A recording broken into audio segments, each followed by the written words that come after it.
Perkenalkan, nama saya Dina Marnasyagian dari kelas 11 MIPA 8. Di sini saya akan menjelaskan tentang hak asasi manusia di dalam UUD 1945 pasca amandemen. Ketika UUD 1945 diamandemen sebanyak 4 kali secara berturut-turut, yakni pada 1999, 2000, 2001, dan 2002, sejumlah hak-hak asasi manusia dalam Deklarasi Universal Hak Asasi Manusia atau biasa disebut HAM 1948 atau Universal Declaration of Human Rights yang kemudian diikuti oleh sejumlah kovenan maupun konvensi internasional tentang hak asasi manusia, maka secara bertahap diadopsi oleh negara-negara sebagai bentuk pengakuan rezim normatif internasional yang dikonstruksi untuk menata hubungan internasional. Luasnya implementasi HAM di dalam UUD 1945 pasca amandemen mencakup hal-hal berikut. Yang pertama, jaminan hak kemerdekaan, perdamaian, kesejahteraan, kemakmuran, dan seterusnya di dalam pembukaan UUD 1945.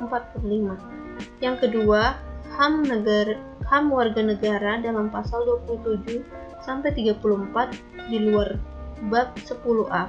Yang ketiga, HAM universal dalam pasal 28A sampai 28J di dalam bab 10A. Pasal 28 mengalami penambahan dan amandemen UUD 1945 kedua yang dilakukan melalui sidang umum MPR pada 14-21 Oktober 1999. Ada beberapa tambahan pasal sebagaimana tertuang dalam bab 10A pasal 28A sampai J yang berbunyi. Pasal 28A berbunyi hak mempertahankan hidup dan kehidupan.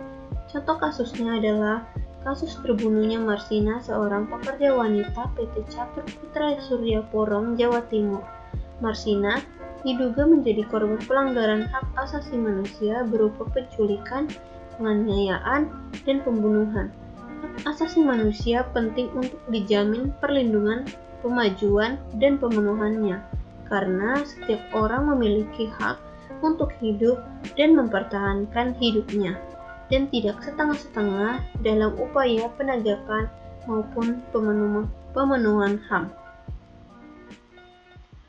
Pasal 28B ayat 1 yang berbunyi setiap orang berhak membentuk keluarga dan melanjutkan keturunan melalui perkawinan yang sah. Keluarga adalah lingkungan di mana beberapa orang yang masih memiliki hubungan darah bersatu. Keluarga terdiri dari ayah, ibu, dan anak-anak. Pengertian keluarga adalah unit terkecil dari masyarakat yang terdiri atas kepala keluarga dan beberapa orang yang berkumpul dan tinggal di suatu tempat di bawah satu atap dalam keadaan saling ketergantungan. Pasal 28B ayat 2 yang berbunyi setiap anak berhak atas kelangsungan hidup, tumbuh dan berkembang, serta berhak atas perlindungan dari kekerasan dan diskriminasi. Ada banyak kasus tentang pelanggaran hak atas anak.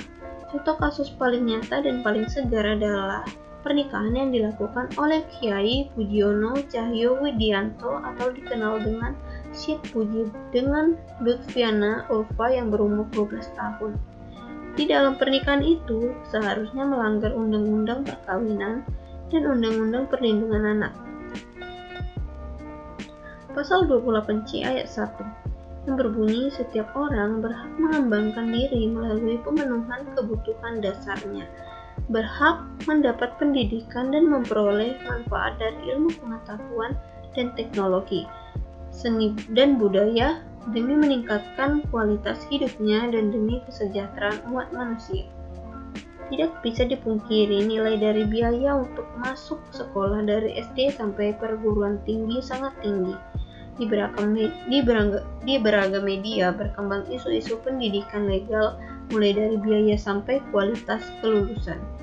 Pada dasarnya, hak untuk berpikir dan bertindak mendapatkan ilmu atau pendidikan adalah milik semua orang, tergantung apakah masing-masing mau menggunakan haknya atau tidak. Intinya, finansial bukanlah masalah untuk mendapatkan pendidikan yang layak. Pasal 28C ayat 2 yang berbunyi setiap orang berhak untuk memajukan dirinya dalam memperjuangkan haknya secara kolektif untuk membangun masyarakat, bangsa, dan negaranya. Contohnya Raden Ki Ajeng Kartini menjadi sosok pahlawan nasional yang banyak diketahui masyarakat Indonesia. Berkat jasanya memperjuangkan pendidikan bagi perempuan pribumi, hari kelahirannya setiap tahun pada 21 April selalu diperingati.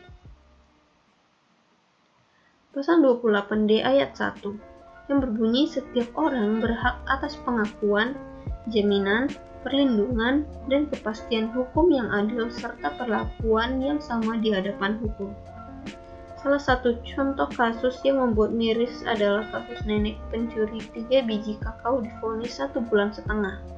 Kasus ini adalah salah satu contoh bahwa hukum Indonesia seperti pisau, ke atas tumpul ke bawah tajam. Dalam kasus ini, Nik Mina mencuri karena terdorong kemiskinan. Kasus Mina sangat menarik perhatian masyarakat karena menyentuh inti kemanusiaan, melukai keadilan rakyat. Seharusnya perkara ini tidak perlu dimeja hijaukan, cukup dilakukan dengan musyawarah. Lagi pula, 3 biji benih kakao untuk ditanam kembali tidak sampai merugikan PT RSA. Di sini kita belajar bahwa dalam negara kita untuk memperoleh keadilan hukum sangatlah sulit. Pasal 28D ayat 2 yang berbunyi setiap orang berhak untuk bekerja serta mendapatkan imbalan dan pengakuan yang adil dan layak dalam hubungan kerja. Contohnya dalam kehidupan bermasyarakat dan bernegara masih terjadi diskriminasi terhadap perempuan. Fakta kesenjangan gender terjadi di berbagai bidang pembangunan seperti rendahnya partisipasi perempuan untuk bekerja dan berusaha, rendahnya akses perempuan terhadap sumber daya ekonomi, perempuan masih dianggap sebagai pencari nafkah tambahan, masih adanya persepsi perempuan tidak mampu memimpin, dan lain sebagainya.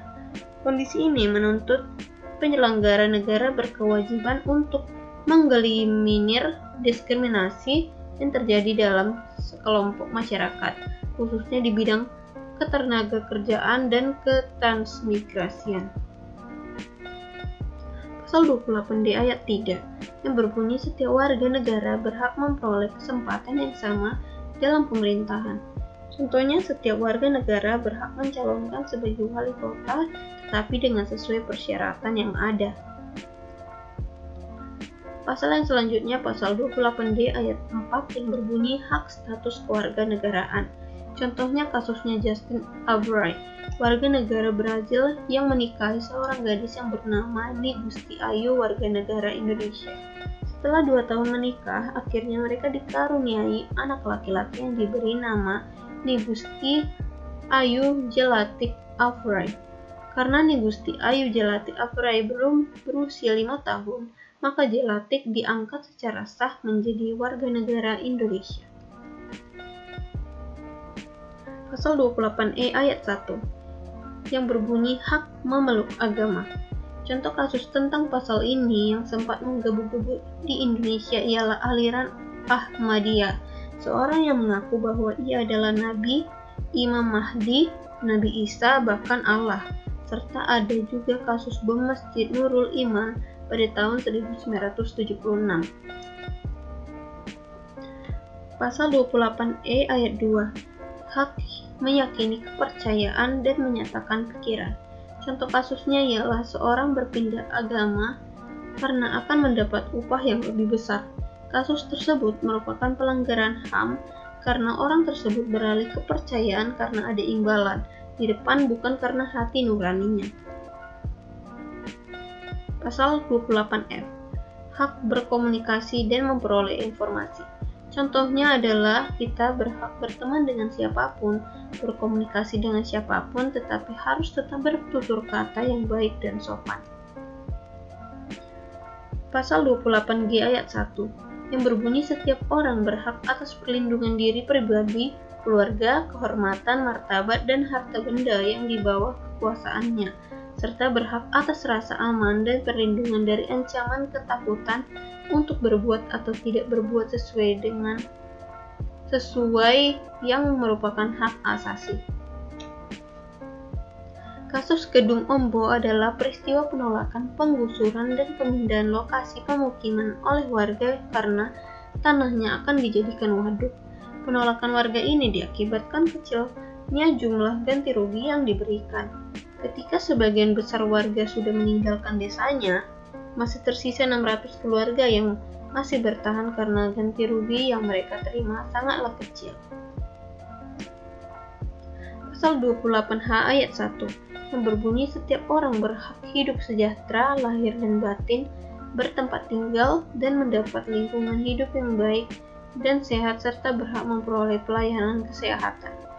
Di era saat ini, sepertinya masalah kemiskinan masih belum bisa ditanggulangi oleh pemerintah, apalagi kalau ada anggota keluarga yang sakit, bahkan dari mereka yang tidak mampu berobat karena mahalnya biaya pengobatan saat ini. Sebagian dari Anda tentu pernah mendengar istilah Jamkesmas atau Jaminan Kesehatan Masyarakat. Ini merupakan salah satu program yang dibuat pemerintah untuk menjamin kebutuhan kesehatan bagi masyarakat kurang atau tidak mampu. Pasal 28I ayat 1 yang berbunyi hak hidup, hak tidak disiksa. Tragedi Semanggi II pada 24 September 1999 untuk yang kesekian kalinya tentara melakukan tindakan kekerasan kepada aksi-aksi mahasiswa. Kala itu adanya pendesakan oleh pemerintah transisi untuk mengeluarkan Undang-Undang Penanggulangan Keadaan Bahaya atau UU PKB yang materinya menurut banyak kalangan sangat memberikan keleluasaan kepada militer untuk melakukan keadaan negara sesuai kepentingan militer. Pasal 28J ayat 2 yang berbunyi setiap orang harus tunduk kepada pembatasan dengan undang-undang.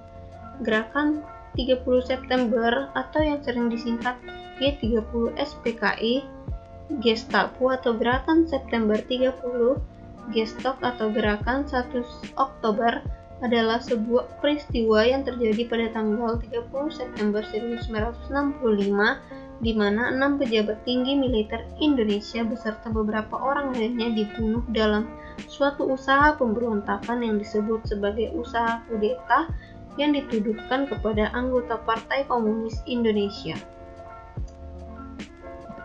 Sekian persentase tentang materi ini. Mohon maaf jika ada kesalahan kata. Terima kasih.